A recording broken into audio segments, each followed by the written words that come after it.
along ta kache break ave jibon limoni na kaya long ke ilia lang roya so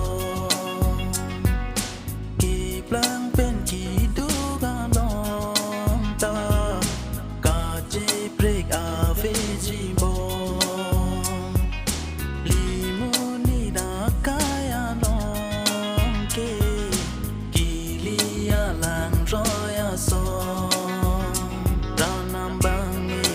Unit mono rang bong ranam bangi sorjong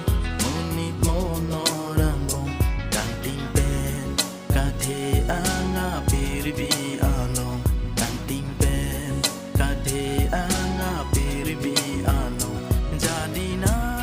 ngasom leke on prayune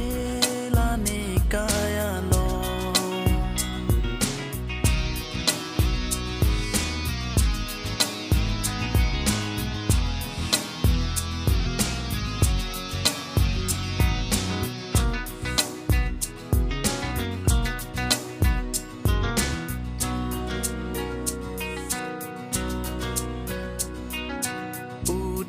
thế cô má si cô son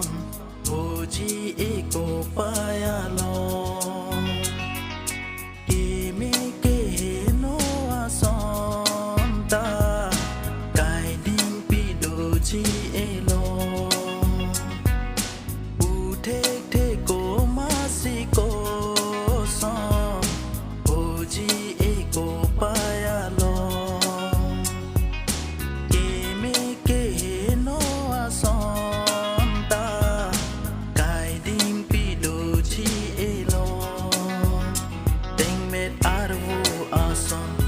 bom sinang klo bom deng met arvo ason bom sinang klo bom kacheton avelo la pirbi along kacheton avelo la pirbi along jadi na ngasom leke on prayune la ne kaya lo usi dam bom